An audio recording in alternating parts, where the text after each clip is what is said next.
And that meant that the only time people came back for grain was when they were hungry. So it limited to having people with stores of grain that they were keeping there so they have cash on hand that might get eaten or rot because they don't have good quality storage. And it did another thing, which is that this currency had what's called a demurrage. The fact that it's worth a certain amount when you deliver your grain, and it's worth less in 6 months or a year's time because of the storage fee. So people are encouraged when they get their ostraca to find something they need done, to get employ somebody to fix up their irrigation or their house or whatever they need. And the person who receives the pay for that work will get the most for their money if they find something that somebody else can do for them sooner. So it speeds up the velocity at which the currency is used. So people are employing each other, and every time you're busy doing something like that, it's creating wealth and abundance in the community. And while that system was in place, Egypt was known as the breadbasket of the ancient world.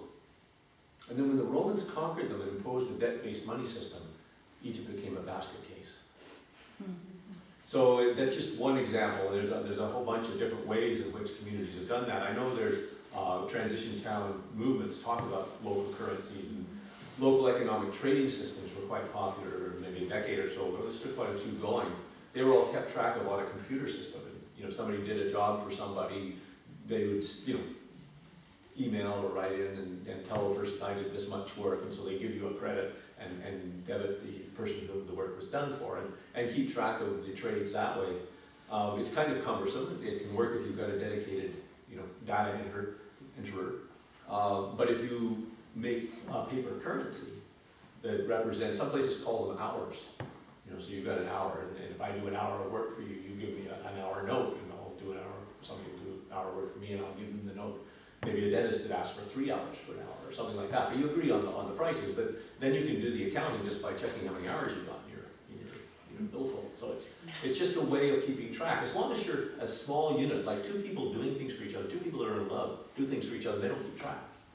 It doesn't really matter, they don't care. You get a larger community, and you might sort of want to make sure that you get something back from what you've made. You do trades, and you can, if you can find somebody who has what you want and you want what they've got, then just a straight barter works. But as you get more people and more different sorts of skills, that gets more and more awkward to find just the right trades. But if we denominate everything in a currency, then we can, it's really easy. I just, I can get money for what I do from somebody, and then anything I want, I just give them that, and it's all mutually exchangeable. There was a coal company in Austria, I believe it was, after the Second World War. The whole defeated nations there were in a huge depression. And this coal company called their workers together and said, we can't pay you anymore. We don't have any more money. But we could pay you in coal. And if you're willing to work for coal, we can stay in business, and we can give you a certificate for the coal so you don't have to wheelbarrow it around. And everybody needed coal. It was a main heating thing, and some businesses would buy bunches of it. So people, they continued to work and through credit in coal. And by the time it was closed down by the central bank, when it started to feel threatened, there was 2,000 companies who were backing this currency with their products. So the community didn't have any money because it was a deep depression, so they just created it, because it's not about the money, it's about our skills and our willingness to trade.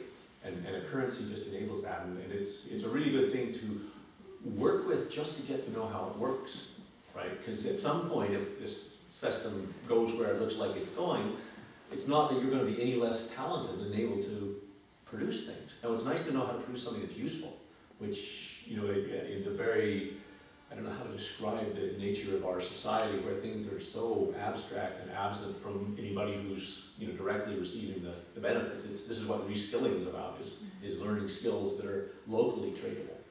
But, it's easily possible for a community to do the work that's necessary to feed and shelter and, educate, entertain, and do all the things that a community needs to do. Some of that, yeah.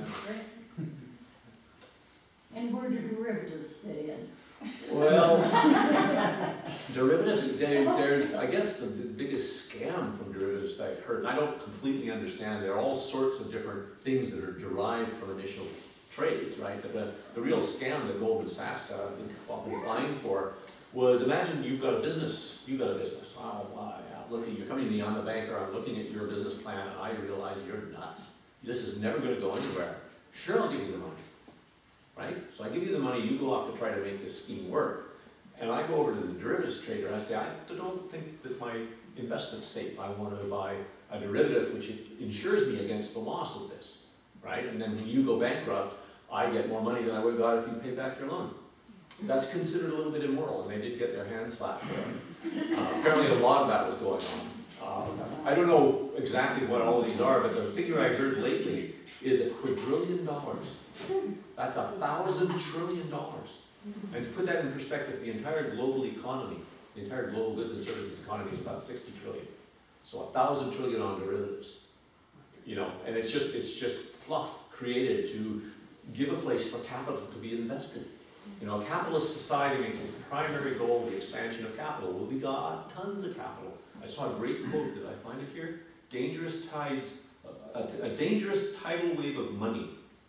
This is what the British Prime Minister said. There's a dangerous tidal wave of money washing about the globe. So a lot of it's in derivatives. So you cash everything in and put all your money in cash right now? I put it in soil. And buildings that hold in the heat and hold out the heat, and systems to work the soil, to provide food, things to make community cohese so that we can work at the things that provide for each other and maintain ourselves. Because those things will go on. I've got a little article called Where Will the Grandchildren Live? An Alternative View of Retirement. Because monetary investments, you know, it's really tricky to tell exactly what's going to happen with them, but a lot of it is error. And may not be able to provide, you know, jet travel for everybody, you know, every month or whenever they want to go places. But if we invest in soil and the knowledge and the tools to work with the soil to produce food, and we invest in buildings that will hold out the heat in the summer, hold in the heat in the winter, and community, then there'll be lots of young people who will be delighted to have some place that they can work to raise a family. And in exchange, as elders, for having invested in that system, we'll get food and get to play with the children. So that's my illusion of retirement. When you were telling the grain storage story, I was hearing Jared Diamond's collapse of the society that starts out small, where people work well together, then it becomes more sophisticated, jobs get divided up, more specifically and more specifically, and we cut down the forest to build fires, and then we don't have any forest left, so we dig up some coal and whatever, and then the drought comes and the population depopulates, but we can't go back to using the forest and go back to our simple life because the elements that made the simple life possible are no longer there. Yeah, it'd be great if we didn't build suburbs on the best agricultural land in Canada. You know, that's the pattern, and the fact that we had the pattern pointed out, it's a good thing to look at. This fellow that was talking about food there, I'd see if I can recall the 3 steps he was talking about. The one was good weather. That he had 3 civilizations that had been directly preceded by pretty good weather, including the sort of pre-Middle Ages. You know, Europe was quite rich, and then there was a problem there when it got cooler afterwards because they were used to potato famine. Also in Ireland was like that. Yeah, I'd have to check my notes, but it's, you know, there are patterns that we're aware of, and we have the option of acting willfully, and it's just awesome that this transition mechanism has come up, because it's just a framework on which people can connect up with each other. And how do we do this? Like, let's not do it, because it's that what you're talking about, the increasing sophistication or complexity of societies. People are so far removed from what keeps them going, and if some aspect of that supply chain breaks, then there's, you know, there's whole sections that don't know what to do because they don't have what they're relying on. So, you know, building resilience is what it's all about. Transition is finding ways that we can secure the basics, and then, you know, we can play with the others. But if we're dependent on complex systems and something happens, then we're in trouble. So if we can get the basics covered, then, you know, we can trade over distances for what was it Keynes said, let food and clothing and shelter be homespun, and let arts and culture be global. Makes sense in that respect.